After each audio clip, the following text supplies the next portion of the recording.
بسم اللہ الرحمن الرحیم۔ السلام علیکم۔ کہتے ہیں کہ زندگی میں سب کے ساتھ ایک نہ ایک دن انصاف ہو ہی جاتا ہے۔ کچھ لوگوں کے ساتھ انصاف ہو جاتا ہے اور ان کو پتہ ہی نہیں ہوتا۔ میں بھی انہی لوگوں میں سے تھی۔ میرا نام شبانہ ہے۔ میں بہت زیادہ خوبصورت نہیں تھی۔ میرے ماں باپ نے میری شادی ایک گورنمنٹ کے ملازم سے کروائی تھی جو ایک بہت بڑے محکمے میں کام کیا کرتا تھا۔ اس کی عمر مجھ سے 15 سال زیادہ تھی اور اس کے سر پر ایک بھی بال نہیں تھا۔ ہم لوگ جب ساتھ باہر جاتے تو لوگ سمجھتے تھے کہ میں اس کی بیٹی ہوں۔ اس نے مجھے کہا کہ میں زیادہ کھانا کھایا کروں تاکہ میرا 8 سے 9 کلو وزن بڑھ جائے اور میں بھی اس کے برابر کی لگنے لگوں۔ میں نے مذاق میں کہہ دیا کہ آپ اپنا وزن کم کیوں نہیں کر سکتے، اور اگلے ہی پل اس نے میرے منہ پر تھپڑ دے مارا۔ ابھی ہماری شادی کو 4 دن بھی نہیں ہوئے تھے اور اس نے مجھے اتنی زور سے تھپڑ مارا کہ میں زمین پر گر گئی۔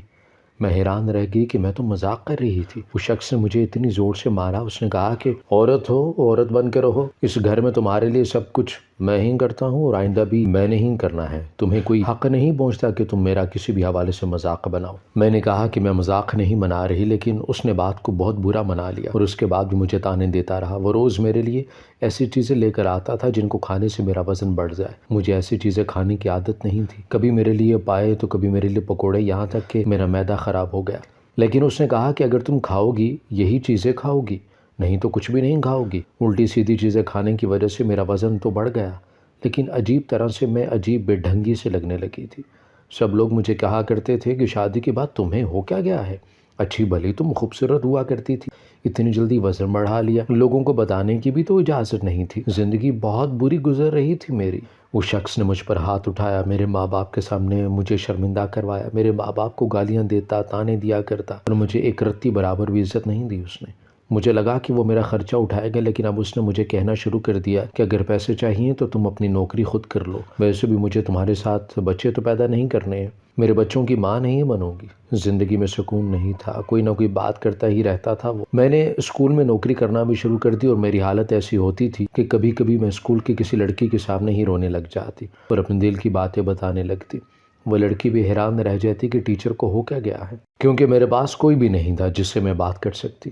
میرے شوہر کا کہنا تھا کہ جب تک عورت کو مارو نہیں وہ آپ کے ساتھ اچھے طریقے سے نہیں رہتی، اسی لیے میں اپنی بیوی کو بلا وجہ بھی مارتا رہتا ہوں، اپنے دوستوں کے سامنے بھی میری بے عزتی کرواتا رہتا، اور ہمارے ہاں کوئی اولاد بھی نہیں ہو رہی تھی۔ زندگی بہت بری ہو گئی تھی، لیکن کسی کو کچھ نہیں بتا سکتی تھی۔ سب کے سامنے جھوٹ بولنا پڑتا تھا کہ سب کچھ بالکل ٹھیک ہے، اور لوگ کہا کرتے تھے کہ یہ بندہ تو بڑا اچھا ہے، یہ برا ہو ہی نہیں سکتا۔ پر میں جانتی تھی کہ میرا شوہر بالکل بھی مجھے پسند نہیں کرتا تھا۔ میری شکل بھی اچھی بھلی تھی، پتہ نہیں اس کو میرے ساتھ کیا عداوت تھی۔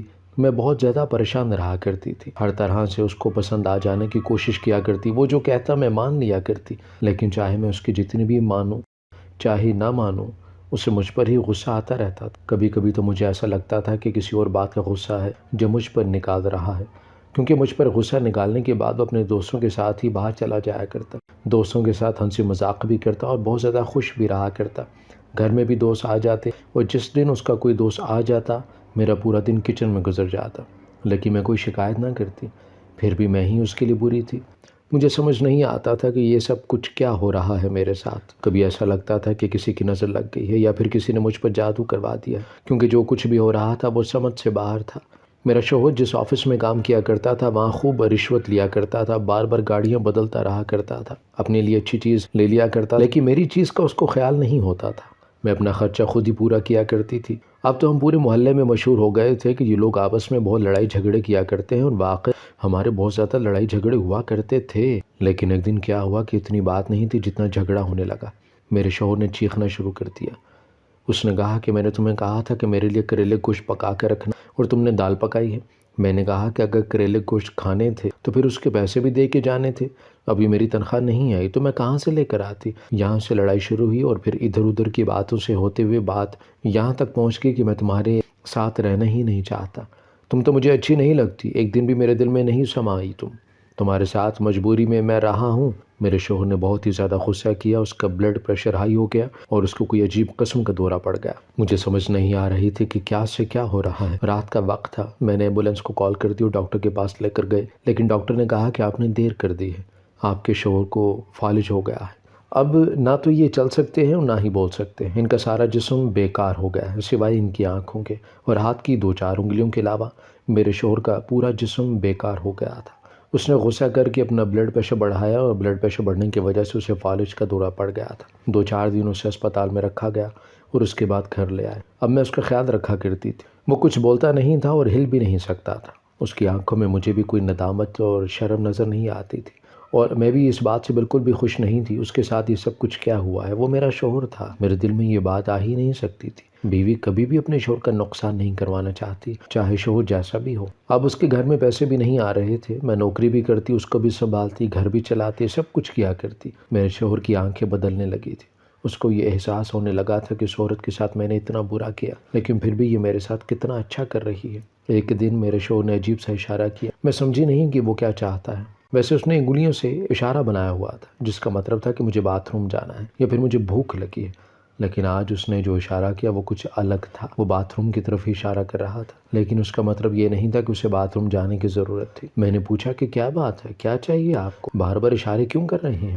لیکن مجھے سمجھ نہیں آ رہی تھی۔ میں نے کہا کہ باتھ روم جانا ہے۔ میں نے پوچھا تو اس نے نام اشارہ کیا۔ مجھے بالکل بھی سمجھ نہیں آ رہی تھی کہ میں نے کہا کہ مجھے آپ کی بات سمجھ نہیں آ رہی۔ میں نے گھر میں ایک نوکرانی رکھ لی تھی کیونکہ میں آدھے دن گھر پر نہیں ہوا کرتی تھی۔ اگر اسکول میں بچوں کو پڑھانے نہ جاتی تو پھر گھر کیسے چلتا؟ آفس والوں نے بھی اس کا حساب کلیئر کر دیا تھا۔ انہوں نے کہا کہ اب یہ تو نوکری پر نہیں آ سکتا تو اس کو تنخواہ نہیں ملے گی، اور جو اس کی ابھی تک کی تنخواہ ہے اور جو فنڈ بنے ہوئے ہیں ان کو ملنے میں تھوڑا ٹائم لگے گا۔ اگر ان کو فون کیا کرتی تھی وہ کوئی اور ہی کہانی سنا دیا کرتے تھے۔ وہ پیسے بھی ایک طرح سے اٹک ہی گئے تھے، ہمیں مل تو نہیں رہے تھے وہ پیسے۔ میرے شوہر کا کام ایسا تھا کہ اسے بہت لوگ جانتے تھے، اس سے ڈرتے کہ اس کے دستخط کے بغیر فائل مکمل نہیں ہوتی تھی، اور وہ دستخط کرنے کے لیے لاکھ روپے کی رشوت بھی لیا کرتا تھا۔ لیکن اب اس کی حالت ایسی ہو گئی تھی کہ واقعی اس پر رحم آتا تھا۔ اس کے کچھ رشتہ دار بھی تھے جو پہلے تو اس کے آس پاس منڈلاتے رہا کرتے تھے، اس سے پیسے وغیرہ بھی لے کر جایا کرتے، لیکن آج کل بالکل بھی گھر نہیں آتے تھے، فون بھی نہیں کرتے تھے۔ میرے شوہر کو احساس ہو گیا تھا کہ اس کی مشکل وقت میں اس کی بیوی اس کے کام آ رہی ہے۔ میرا شوہر ہر روز رات کو باتھ روم کی طرف اشارہ کرتا اور روتا رہتا۔ میں بھی رو پڑتی تھی۔ مجھ سے اس کی حالت دیکھی نہیں جاتی تھی۔ ہماری شادی کو اتنا عرصہ تو نہیں ہوا تھا، صرف 2.5 سال کا عرصہ ہی تو ہوا تھا۔ ہاں یہ بات الگ ہے کہ اس 2.5 سال میں اس نے میرا بہت خون جلایا تھا، مجھے بہت تکلیف دی تھی، لیکن میں نے اسے معاف کر دیا تھا کیونکہ شاید اس کو سزا مل چکی تھی۔ میں اسے سزا نہیں دینا چاہتی تھی۔ میرا شوہر بار بار روتا تھا اور اسی طرف بار بار اشارہ کرتا تھا۔ میں اس کی ضد پر جا کر دیکھتی بھی تھی، لیکن باتھ روم میں ایسا کچھ نہیں تھا، نہ تو کوئی ایسی چیز جو اس کو چاہیے تھی اور نہ ہی کوئی ایسی چیز جو اس کی تھی۔ انسان جب بستر مرگ پر پڑا ہے، وہ اگر کوئی بار بار بات کرے تو ظاہر ہے کہ وہ ایک ضروری بات ہوگی، لیکن مجھے سمجھ نہیں آ رہا تھا۔ ایک دن میرے شوہر کی کزن بھولے بھٹکے وہاں آ ہی گئی۔ شوہر سے تو نہیں ملی، لیکن میرے ساتھ عجیب و غریب قسم کی باتیں کرتی رہی۔ کہنے لگی کہ ان کی بقیہ تنخواہ اور فنڈ کے پیسے کب ملیں گے؟ میں نے کہا کہ مجھے نہیں پتا، میں تو روز فون کرتی ہوں لیکن وہ کوئی نہ کوئی بہانہ کر دیتے ہیں۔ وہ تو کافی سارے پیسے ہوں گے، ان کا کیا کرو گی؟ میں نے کہا کہ ان کا علاج کرواؤں گی، شاید ان کو دوسرے شہر لے کے جاؤں تاکہ ان کا علاج ہو سکے۔ وہ کہنے لگیں کہ جہاں پر یہ کام کرتا تھا سنا ہے بہت رشوت چلتی ہے، تو جو پیسے لے کر آتا تھا وہ کہاں کرتا تھا؟ اس نے کوئی دوسری شادی تو نہیں کی ہوئی تھی؟ میں نے کہا کہ مجھے نہیں پتا، لیکن مجھے تو وہ پیسے نہیں دیا کرتا تھا۔ کہنے لگا کہ پھر ضرور اس نے کوئی دوسری شادی ہی کی ہوگی۔ میں نے کہا کہ اگر ایسا ہوتا تو وہ عورت ابھی تک منظر عام پر آ جاتی، لیکن میرے شوہر نے نہ تو مجھے کچھ بتایا ہے اور نہ ہی ایسا ہوا ہے۔ کہنے لگیں کہ لگتا ہے کہ تم جھوٹ بول رہی ہو، میں نے تو سنا ہے کہ یہ روزانہ نہ جانے کتنے ہزار روپے لوگوں سے رشوت لے لیا کرتا تھا، اتنے سارے پیسے اس نے کہاں کر دیے؟ تمہارے ہی ناز نخرے اٹھائے ہوں گے۔ مجھے بھی غصہ آ گیا اور میں نے کہا کہ دیکھو، میں نے نوکری کے لیے مہینے کے 30 دن ذلیل ہوا کرتی تھی، گرمی ہو یا سردی میں ضرور جایا کرتی تھی اپنے کام پر، ہزاروں بچوں کے ساتھ اپنا دماغ خراب کیا کرتی تھی، تب کہیں جا کر مجھے وہ 20,000 روپے ملا کرتے تھے، اور وہ بھی گھر میں کھانے پینے میں لگ جایا کرتے تھے۔ مجھے نہیں پتا اس کے پیسوں کو، اگر تم نے تلاش کرنا ہے تو کر لو، اس کے پیسوں کو بھی اور اس کی دوسری بیوی کو بھی، اور وہ جب مل جائے تو مجھے بتا دینا، اس سے زیادہ میں کچھ نہیں کہہ سکتی۔ اس نے کہا کہ تم بہت بدتمیز ہو، تمہارا شوہر بھی ایسا ہی بدتمیز تھا، تبھی اس کے ساتھ یہ سب کچھ ہوا ہے۔ دیکھنا کہیں تمہارے ساتھ بھی ایسا نہ ہو جائے، وہ چارپائی پر پڑا ہے تو اس کی دیکھ بھال کر رہی ہو، اگر تم بھی چارپائی پر پڑ گئی تو پھر تمہاری دیکھ بھال کون کرے گا؟ دونوں میاں بیوی اسی طرح پڑے اس دنیا سے رخصت ہو جاؤ گے۔ میں حیران تھی کہ لوگ کسی بھی حال میں آپ کو نہیں چھوڑتے۔ میں ابھی بھی اس کے ساتھ کوئی بدتمیزی نہیں کرنا چاہتی تھی۔ میں نے اسے کہا کہ ٹھیک ہے، اب وہ یہاں سے جا سکتی ہے۔ وہ وہاں سے چلی گئی۔ میں نے اپنے شوہر کو یہ سب کچھ بتایا، وہ بھی سن رہا تھا، سمجھ بھی رہا تھا، لیکن بول نہیں سکتا تھا۔ اس کی آنکھوں میں بھی آنسو آ گئے۔ وہ مجھ سے بہت ساری باتیں کرنا چاہتا تھا لیکن اب اس کے پاس زبان نہیں تھی۔ ڈاکٹر کو چیک کروایا تھا، ڈاکٹر کا کہنا تھا کہ آپ ان کا علاج کروا لیں لیکن مسئلہ حل ہونے والا نہیں ہے، فی الحال تو ایسا ہی لگ رہا ہے۔ پھر بھی اگر آپ کو کسی سے سیکنڈ اوپینین لینا ہے یا کوئی مشورہ درکار ہے تو آپ کسی اور ڈاکٹر کے پاس لے جائیں، کسی اور شہر میں لے جائیں، ہم تو یہی کہہ سکتے ہیں۔ ڈاکٹر بھی ہر مہینے آیا کرتا تھا لیکن کوئی بھی اچھی خبر نہیں سنا رہا تھا۔ بس میرا شوہر بار بار غسل خانے کی طرف اشارہ کرتا پر مجھے یہ بات سمجھ نہیں آتی، وہ روتا رہتا۔ ڈاکٹر کہتے تھے کہ اگر روتا رہے گا تو اس کی دوائی اثر نہیں کرے گی۔ میں اس کو تسلی دیا کرتی تھی لیکن اس کے دل کو سکون نہیں ملا کرتا تھا۔ اسی طرح ایک صبح میں اپنے شوہر کو جگا رہی تھی لیکن وہ جاگ نہیں رہا تھا۔ تھوڑی دیر کے بعد مجھے احساس ہوا کہ وہ شاید اس دنیا میں نہیں ہے۔ میرے قدموں تلے سے زمین نکل گئی۔ میں نے فوراً ڈاکٹر کو بلایا۔ ڈاکٹر نے کہا کہ یہ تو شاید رات میں ہی اس دنیا سے رخصت ہو گئے اور یہی ان کے لیے اچھا تھا کیونکہ اس طرح کی زندگی کو جیا نہیں جاتا، اور جب انسان اپنی امید چھوڑ دیتا ہے تو ویسے بھی زندہ نہیں رہا جاتا۔ مجھے اپنے شوہر کے جانے کا بہت دکھ تھا۔ اس نے چاہے جتنا بھی برا کیا ہو پھر بھی اس کے ساتھ یہ سب کچھ نہیں ہونا چاہیے تھا۔ اسے زندہ رہنے کا حق حاصل تھا۔ شاید وہ ٹھیک ہو جاتا اور ایک اچھا انسان بن جاتا، ہماری کوئی اولاد بھی ہو جاتی اور سب کچھ ٹھیک ہو جاتا، لیکن کچھ بھی نہ ہو سکا اور اسے دنیا سے چلا گیا۔ یا ہم نے اسے دفنا دیا اور میں عدت میں بیٹھ کے میں نے کہا کہ میں عدت پوری کروں گی۔ اس بیچ میں میرے گھر میں نوکرانی آیا کرتی تھی اور گھر کے کاموں کو وہی کیا کرتی تھی، باہر سے سامان بھی وہی لا کر دیا کرتی تھی۔ میں باہر بالکل بھی نہیں جاتی تھی۔ اپنے شوہر کی روح کو عزت دینے کا میرے پاس یہی طریقہ تھا۔ میں عدت پوری کرتی اور میں یہی کر رہی تھی۔ ایک دن دروازے پر دستک ہوئی اور مجھے نوکرانی نے آ کر بتایا کہ آپ سے کوئی عورت ملنا چاہتی ہے، اس کے ساتھ 2 بچے بھی ہیں۔ میں نے کہا کہ نام کیا ہے اس کا؟ جب اس نے مجھے نام بتایا تو میں نے کہا کہ میں تو ایسی کسی عورت کو نہیں جانتی ہوں۔ پھر اسے بیٹھک میں بٹھاؤ، میں آ رہی ہوں۔ جب میں گئی تو میں نے اس عورت کو دیکھا۔ میں نے اس کو واقعاً پہلے کبھی نہیں دیکھا تھا اور ان بچوں کو بھی نہیں۔ اس نے کہا کہ میں تمہارے شوہر کی دوسری بیوی ہوں، ہماری شادی کو 2 سال ہو گئے تھے۔ یعنی جب اس نے تم سے شادی کی اس کے 4 مہینے بعد ہی اس نے مجھ سے شادی کر لی تھی۔ میں اپنے بچوں کا اور اپنا حق لینے آئی۔ میں نے جب اس کی یہ بات سنی تو میں حیران رہ گئی۔ اس کا مطلب ہے کہ شاید میرے شوہر کے رشتہ داروں کو بھی شک تھا کہ میرے شوہر نے دوسری شادی کر لی ہے، تبھی تو وہ یہ بات کر کے گئی تھی۔ جو عورت اس دن میرے گھر آئی تھی جھوٹ نہیں بول رہی تھی۔ میں نے کہا کہ مجھے تو اس بارے میں نہیں پتا تھا، اور تمہیں شرم نہیں آئی کسی کے شوہر سے دوسری شادی کرتے ہوئے؟ اس نے کہا کہ دیکھو شرم کی بات مجھ سے نہیں کرو، میں بھی مجبور تھی اور میں تم سے زیادہ خوبصورت ہوں۔ وہ مجھے پسند کرتا تھا، اس نے مجھ سے شادی کر لی اور 2 سال میں 2 بچے بھی پیدا ہو گئے۔ میں حیران تھی کہ میرے شوہر نے میرے ساتھ بچے پیدا نہیں کیے۔ اگر آج میرے پاس اس کی کوئی نشانی رہ جاتی تو میں کم سے کم اکیلی تو نہ ہوتی۔ میں نے کہا کہ خوبصورت تو میں بھی تھی، لیکن اس نے جان بوجھ کے مجھے بدصورت بنانے کی کوشش کی۔ اس نے کہا کہ مرد ایسا کیوں کرے گا، شاید تمہاری قسمت ہی خراب ہے۔ لیکن یہ ساری باتیں اب ماضی میں چلی گئی ہیں، وہ اس سے دنیا سے چلا گیا ہے، بس میرے بچوں کا حصہ چاہیے۔ میں نے کہا کہ وہ کچھ بھی چھوڑ کر نہیں گئے ہیں، اس کی نوکری والوں نے ابھی تک پیسے نہیں دیے ہیں۔ جب وہ پیسے آئیں گے تو اس میں سے میں تمہیں آدھے پیسے دے دوں گی، اور یہ گھر ویسے بھی کرائے کا ہے، اس گھر کو تو میں چلاتی تھی، تمہارا شوہر نہیں چلاتا تھا۔ وہ شاید سارے پیسے تم پر ہی لٹا کر آیا کرتا تھا، تبھی تو اس گھر میں 1 روپیہ بھی نہیں ہوتا۔ تم اس کی زندگی میں عیش کرتی رہی ہو، اب تمہیں کیا چاہیے؟ اس عورت نے مجھ سے جھگڑا کرنا شروع کر دیا اور گھر میں تلاشی لینے لگی۔ میں نے کہا کہ کچھ بھی نہیں ہے، جاؤ یہاں سے۔ میرا بلڈ پریشر بڑھنے لگا، مجھے بہت زیادہ غصہ آ رہا تھا۔ وہ عورت بڑی ہی زیادہ ضدی تھی، لیکن جب اسے کچھ بھی نہ ملا تو وہ وہاں سے چلی گئی۔ اس نے کہا کہ میں بھی نظر رکھوں گی، جب اس کی تنخواہ کے پیسے آئیں گے تو میں اپنا حصہ لینے کے لیے آ جاؤں گی، مجھے سب کچھ پتہ چل جائے گا۔ میری نوکرانی نے مجھے 2-3 دن بعد بتایا کہ میں اس عورت کو جانتی ہوں، یہ تو غلط کام کرتی ہے، یہ اسی طرح لوگوں سے شادی کرتی ہے، پھر بعد میں ان کی دولت مانگتی ہے، طلاق لینے کے بعد کہتی ہے کہ مجھے میرے بچوں کا خرچہ دے دو۔ پتہ نہیں اس نے یہ سب کچھ کیوں کیا، لیکن یہ اچھی عورت نہیں ہے، اس کو تو سارا محلہ جانتا ہے۔ میں نے کہا کہ میری زندگی میں کچھ اچھا بھی نہیں ہو سکتا، شوہر نے بھی مجھے تنگ کیا، میرے لیے اتنی مصیبت بنا کے چلا گیا، میں کیا کروں؟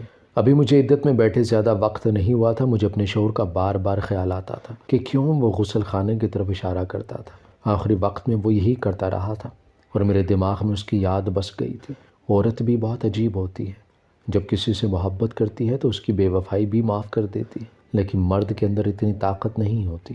مجھے تو آج تک یہ سمجھ نہیں آیا کہ میرے شوہر نے میرے ساتھ اتنا برا سلوک کیوں کیا، جبکہ میں نے اس کا کچھ بھی نہیں بگاڑا تھا۔ میں تو اپنے گھر سے یہی سوچ کر آئی تھی کہ ہمیشہ اس کا ساتھ دوں گی، دیکھنے میں بھی بری نہیں تھی، لیکن شاید اس کے دل میں نہ بیٹھ سکی۔ عورت خوبصورت ہے یا نہیں، اس کی اپنی خوبصورتی تو طے نہیں کرتی، یہ مرد کی نظر طے کرتی ہے۔ اگر مرد کی نظر کو کوئی عورت خوبصورت لگ جائے اور وہ خوبصورت نہ بھی ہو تو وہ اسے ملکہ بنا کر رکھے، اور کبھی کبھی اچھی شکل و صورت والی عورتیں بھی جب مرد کی منظور نظر نہ بنے تو ان کی حالت میرے جیسے ہو جاتی ہے۔ کیونکہ آج کل تو حالات ہی ایسے ہیں، دن رات ٹینشن میں رہتی تھی، روتی رہتی تھی اور کھانے پینے کو بھی کچھ نہیں ملتا تھا۔ لیکن اب میرے پاس کیا رہ گیا تھا؟ میری عمر بھی اتنی زیادہ نہیں ہوئی تھی، لیکن مجھ سے کسی نے شادی نہیں کرنی تھی، اور نہ ہی میرا شادی کرنے کا کوئی ارادہ تھا۔ میں شادی نہیں کرنا چاہتی تھی، میں تو بس یہ چاہتی تھی کہ اپنی زندگی کو اپنے طریقے سے چپ چاپ گزار لوں۔ میرے دل سے سارے جذبات مر چکے، تو میری زندگی کا کوئی مقصد ہی نہیں تھا۔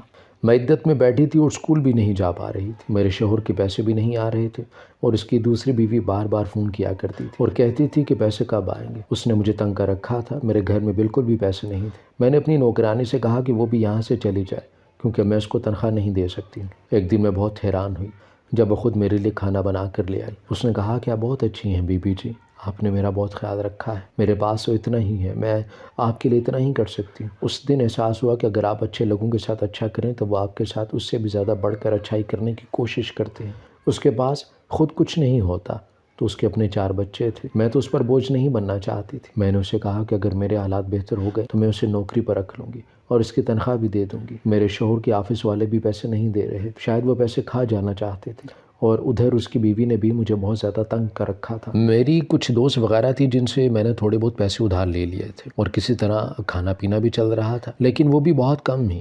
میں بہت زیادہ پریشان تھی، اب تو میں نے نوکرانی کو بھی چھٹی دے دی، اور گھر بہت زیادہ گندا ہو گیا تھا۔ ویسے بھی کرنے کو کچھ تھا نہیں، سوچا کہ گھر کے کام ہی کر لوں۔ میں باتھ روم میں چلی گئی، اور باتھ روم میں بھی اپنے شوہر کے بارے میں ہی سوچ رہی تھی، کیونکہ وہ بار بار اسی طرف اشارہ کیا کرتا تھا۔ اچانک بے دھیانی میں میرا پاؤں پھسل گیا اور میں دیوار سے جا لگی، میرے بازو پر چوٹ لگ گئی، لیکن وہاں پر لگی ایک ٹائل بری طرح سے ٹوٹ گئی، اور جب میں نے اس طرف دیکھا تو میرے قدموں تلے سے زمین نکل گئی۔ مجھے یقین نہیں ہوتا کہ یہ میری آنکھیں کیا دیکھ رہی تھیں۔ اس دیوار کے پیچھے ایک بہت بڑا حصہ بنایا گیا تھا جہاں پر تجوری نظر آ رہی تھی۔ جب میں نے اس کا دروازہ کھولا تو میرے قدموں تلے سے زمین نکل گئی کہ اس کے اندر تو دولت، سونے کے بسکٹ اور نہ جانے کیا کچھ تھا۔